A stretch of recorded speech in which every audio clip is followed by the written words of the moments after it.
আমরা চলে এসেছি আমাদের সেই বিখ্যাত পুরানো ইন্ডিয়ান কফি হাউসটাতে, যেখানে বসে সেই মান্নাদের গাওয়া সেই কফি হাউসের সেই আড্ডাটা আজ আর নেই। সেইটা দেখতে, সেইটা এক্সপ্লোর করতে আজকে আমরা চলে যাব একটা নতুন গন্তব্যে। অবশ্যই আজকের গন্তব্যটা আমাদের কলকাতা। কলকাতার আরেকটা জায়গা এক্সপ্লোর করতে। আজকে আমরা চলে যাচ্ছি সেই পুরোনোকার দিনের নস্টালজিয়ার সেই ইন্ডিয়ান কফি হাউসে। ওল্ড ইন্ডিয়ান কফি হাউস সম্পর্কে কিন্তু সকলেই কম বেশি জানেন, আর কলকাতাবাসীরা কিন্তু সকলেই এখানে একবার হলেও গেছেন। আর কখন এটা খোলা থাকে সেটা কম বেশি সকলেই জানেন, কিন্তু যারা জানেন না তাদের জন্য এই ইনফরমেশনটা। এবং যারা কলকাতার বাইরে থাকেন বা কখনো কাজের সূত্রে এখানে আসেন তাদের জন্য এই ইনফরমেশনটা, বাদবাকিরা সবাই দেখতে পারেন। তো আমরা চলে গিয়েছিলাম কলকাতাবাসী হয়ে এই কফি হাউসটা এক্সপ্লোর করতে ফার্স্ট টাইম। তো এর আগে যাওয়া হয়নি যদিও বা, যারা যায়নি তারা কিন্তু অবশ্যই যাবেন। এই কফি হাউস নিয়ে কিন্তু একটা গানও রয়েছে মান্নাদের। তো এক্সপ্লোর করুন আর সেই জায়গার ভাইবটা নিন, সেই পুরোনোকার দিনের সেই সাজ। সেখানকার যে ওয়েটাররা রয়েছেন তারা কিন্তু সেই পুরোনোকার দিনের ড্রেস পরে রয়েছেন, হোয়াইট কালারের, বেশ সুন্দর লাগছে। আর এখানে খাবার দাবার কিন্তু বেশ ভালো কোয়ালিটি, খারাপ না। আর এখানে পুরোনোকার দিনের একটা ভাইব অবশ্যই পাবেন। এখনকার তো অনেক নতুন রেস্টুরেন্ট রয়েছেই, কিন্তু ওল্ড ইন্ডিয়ান কফি হাউসের সাথে কিন্তু কারোর তুলনা চলে না। তাই জন্য আমি বলবো কিন্তু অবশ্যই কেউ একবার হলেও ভিজিট করেন।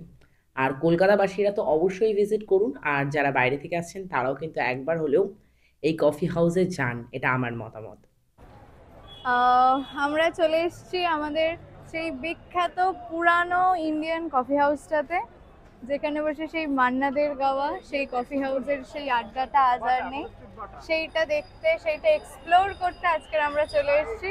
যাওয়া যাক কফি হাউস। চলো চলো। যাওয়া যাক। আজকে পুরো ব্লগটা আমার বোন হোস্ট করবে, তো এরপরে ভিতরে ঢুকছি। এই হচ্ছে কফি হাউসের এন্ট্রান্স।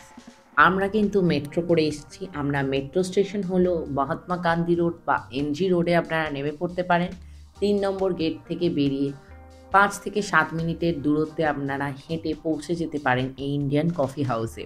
তাছাড়াও যারা আসবেন তারা কিন্তু বাসেও আসতে পারেন বা মেট্রোও ধরতে পারেন, সেক্ষেত্রে কোনো সমস্যা নেই। এরপর এই রাস্তা ধরেই আমরা দোতলায় উঠে গেলাম। একতলায়ও রয়েছে বসার জায়গা, কিন্তু দোতলা থেকে ওপরটা পুরোটা দেখা যায়। সেই জন্য আমরা ঠিক করি যে একতলায় বসবো না, ওপরে বসবো।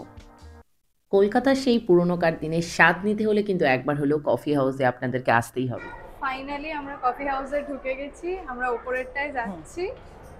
এবারে গিয়ে কি কি খাবো কি না খাবো অর্ডার দেবো। চলো আমাদের সাথে।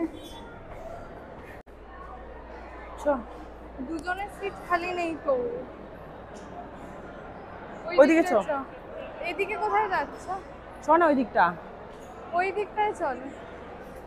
অনেকক্ষণ ধরে সিট বাছাবাছির পর আমরা কিন্তু দুজনের মতো পছন্দসই একটি সিট বেছে নিলাম, আর সেখানে আমরা গিয়ে বসে পড়লাম। তারপর হাতে মেনু কার্ড নিয়ে আমরা ডিশ চুজ করতে লাগলাম যে আজকে আমরা কি কি খাবো।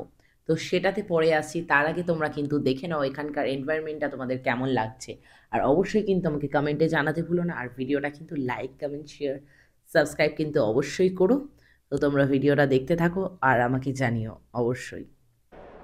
দুটো সিট ফাঁকা আছে ফাইনালি আমরা অনেক দিন ধরে প্ল্যান মানে করে করে করে করে কফি হাউস যাব। সো আজকে আমরা সাকসেসফুলি কফি হাউস এলাম। এবারে কফি হাউস আমরা দেখে নেবো যে এখানে কি কি মেনু আছে। মেনু কার্ডটা একটু চেক করে নেবো। তো দেখা যাক মেনু কার্ডে কি আছে। ব্যাকের আপনাদেরকে ঘুরিয়ে দেখাচ্ছি।